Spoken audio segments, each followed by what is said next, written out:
आज के इस प्रेस वार्ता में आप सभी पत्रकार बंधुओं का हार्दिक अभिनंदन है, स्वागत है। आज के इस प्रेस वार्ता को संबोधित करने के लिए हमारे मध्य भारतीय जनता पार्टी के यशस्वी प्रदेश अध्यक्ष, बिहार सरकार के डिप्टी सीएम आदरणीय सम्राट चौधरी जी उपस्थित हैं। साथ ही भारतीय जनता पार्टी बिहार प्रदेश की प्रवक्ता प्रीति शेखर जी, रानी चौबे जी और अमित प्रकाश बबलू जी उपस्थित हैं। मैं विनम्र निवेदन करता हूं आदरणीय सम्राट चौधरी जी से कि वे आज के इस प्रेस वार्ता को संबोधित करें। आज इस प्रेस वार्ता में उपस्थित हमारे सभी मीडिया के साथीगण, हमारे पार्टी के सभी मीडिया से जुड़े हुए साथीगण, मैं सर्वप्रथम सभी भारतीय जनता पार्टी और पूरे एनडीए के सभी कार्यकर्ताओं को धन्यवाद भी देना चाहता हूं, जिन्होंने लगातार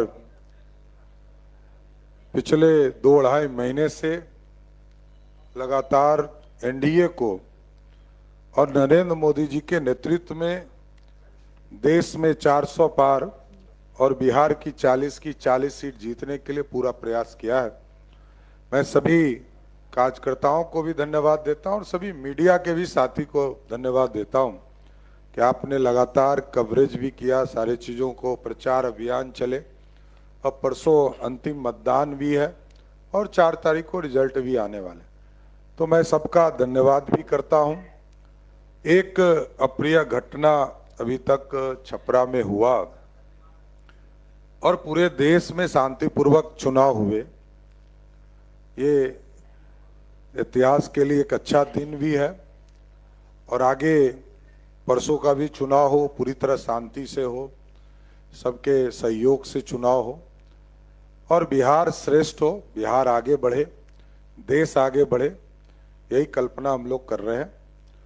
लेकिन देश ने जो इस तरह का मूड दिखाया है, उससे बड़ा स्पष्ट दिखता है कि नरेंद्र मोदी जी में पूरा भरोसा है और बिहार की भी जनता का जो आशीर्वाद है लगातार मोदी जी के आशीर्वाद के साथ है। और हम लोगों का भी स्पष्ट मानना है कि 2 गारंटी हम लोगों ने भी प्रदेश स्तर पर कहा है। मोदी जी का स्पष्ट मानना था कि जो भ्रष्टाचारी है उसके खिलाफ कार्रवाई होता रहेगा, गरीब कल्याण का काम होता रहेगा और देश को श्रेष्ठ बनाने के सारे काम किए जाएंगे। उसी तरह 2 मुद्दे हमारे भी स्पष्ट हैं कि बिहार की सरकार आदरणीय नीतीश कुमार जी के नेतृत्व में अपराधी माफियाओं को किसी भी हालत में नहीं छोड़ा जाएगा। 2025 के चुनाव के पहले अपराध मुक्त, माफिया मुक्त बिहार बनाना है। और दूसरा, जो 10 लाख सरकारी नौकरी का वादा नीतीश कुमार जी ने किया है, उस वादा को 2025 के चुनाव के पहले पूर्ण करना है। बहुत बहुत धन्यवाद।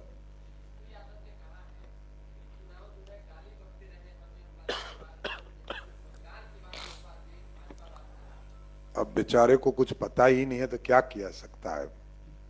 पहले तो वो एनडीए सरकार के कामों की उपलब्धि अपने गिना रहे हैं, तो बेचारे को संविधान का ही ज्ञान नहीं है, संविधान न पढ़ाना पड़ेगा।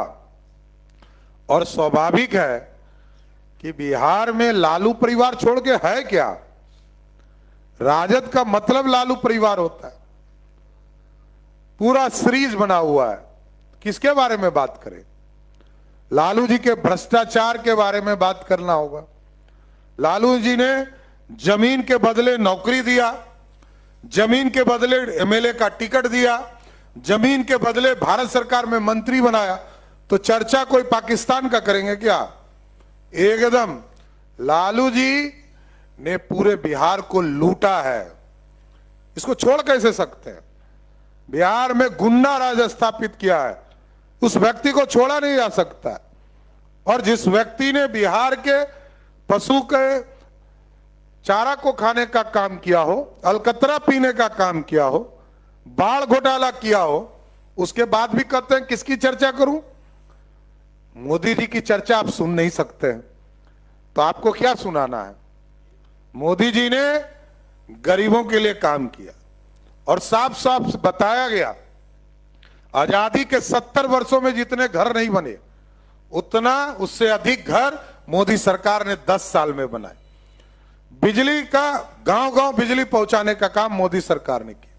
और इसी पटना में जहां लालू जी का जब तक राज रहा, पूरे बिहार में भी 400 मेगावाट बिजली यूज नहीं होता था।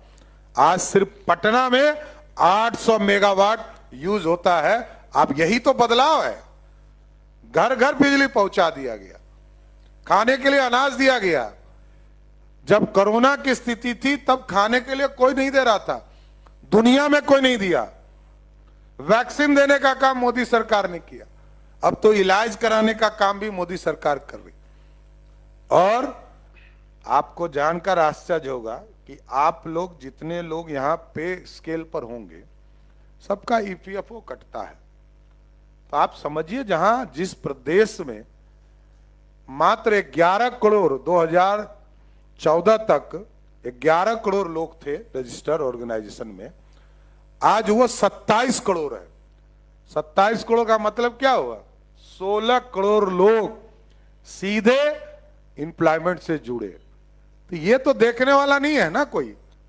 ये लालू यादव के परिवार को क्या लेना देना इससे? लालू यादव के परिवार कभी विकास की बात कर ही नहीं सकता है। बिहार को लूटने को छोड़कर और क्या काम किया है? तो वही तो बताए। अब बोलने से तो आप चला रहे हैं, तो ये आपको ना समझना कि आप अपना क्वालिटी क्या करना चाहते हैं। आपको यदि अपनी क्वालिटी ठीक करनी है, अब तो चुनाव लगभग खत्म हो चुके, मैं एक ही आग्रह करूंगा कि कोई संविधान खतरे में कह देता है आके, आप चलाने लगते हैं। अरे भाई, इसको सुधारिए। तो 10 साल हो गए मोदी जी को प्रधानमंत्री बने हुए। लालू जी का सपना था प्रधानमंत्री बनना, सपना पूरा नहीं हो पाया।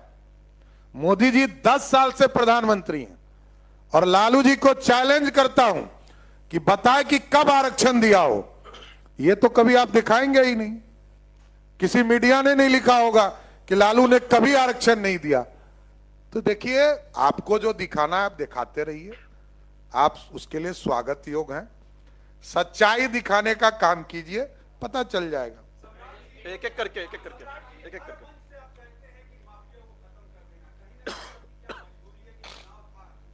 नहीं, मैं नीतीश कुमार जी के नेतृत्व में काम कर रहा हूं। गलतफहमी पहले हटा दीजिए।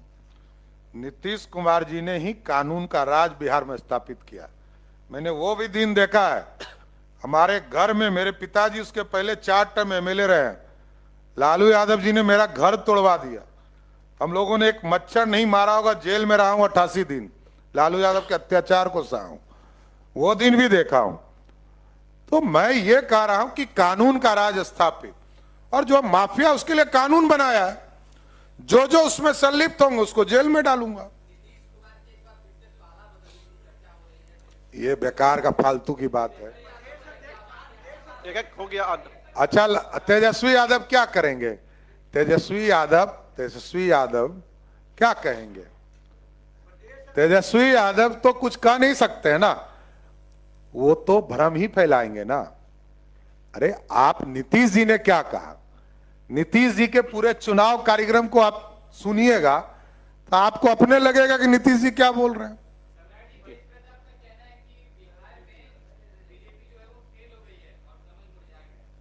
अच्छा, ठीक है।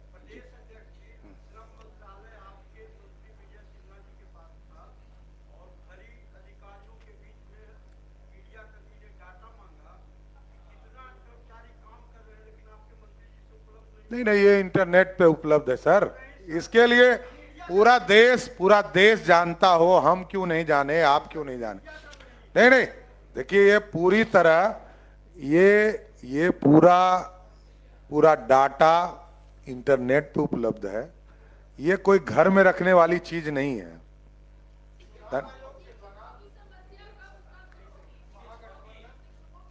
सारा समस्या कोई किसने नौकरी दिया, याद कीजिए। ठीक प्रश्न किया आपने। शिक्षकों को नौकरी किसने दिया? डिग्री लाओ, नौकरी पाओ, नीतीश कुमार जी ने। यूनिवर्सिटी बीपीएससी से परीक्षा किसने कराया? नीतीश कुमार ने। सारी सुविधा हम देंगे और साफ तौर पर पढ़ाना तो उनको पड़ेगा ही, इसमें कहां तो मत है।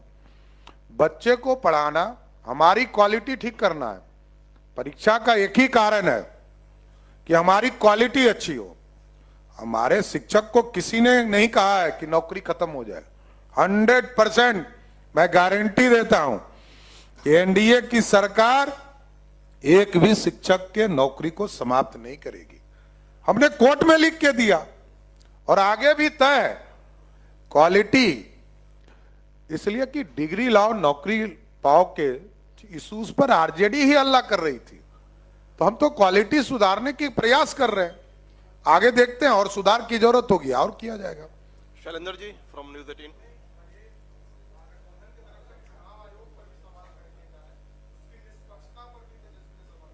किस चीज का?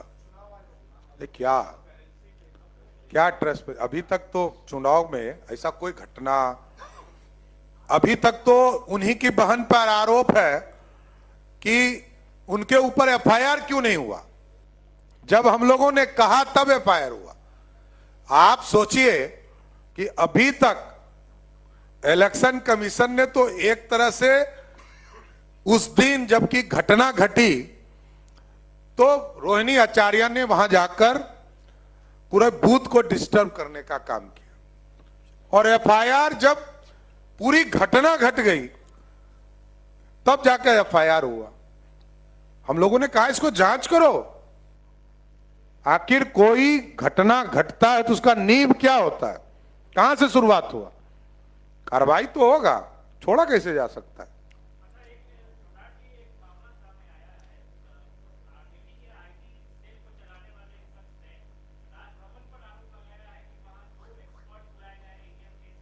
देखिए आरजेडी के पास एक ही तंत्र है, वो है अफवाह फैलाना।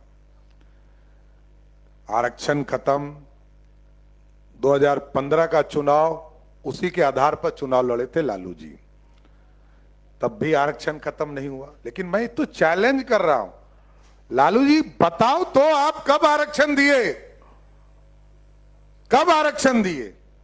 एक वर्ग का नाम बताए जिसको आरक्षण देने का काम किया। लालू जी विरोधी हैं, गरीब विरोधी हैं, आरक्षण विरोधी हैं। उनके परिवार में लोग बैठ जाए वही आरक्षण है। ये अफवाह फैलाने वाली पार्टी है, गुंडागर्दी करने वाली पार्टी, जबरदस्ती लूट लेगा, गुंडागर्दी करने वाली पार्टी है। और सीएम हाउस में बैठकर रंगदारी तय कराने वाले यही मुख्यमंत्री हुआ करते थे लालू प्रसाद, कोई दूसरा नहीं। आगे भी यही कराने का प्रयास कर रहे हैं। कुछ नहीं होना है, बिहार की जनता जानती है। लगातार चल रहा है, दो अपराधी गिरफ्तार हुए हैं और आगे भी किसी भी बिल में घुसे हो उसको निकाल के ही पुलिस काम करेगी। धन्यवाद। बहुत बहुत धन्यवाद। कल से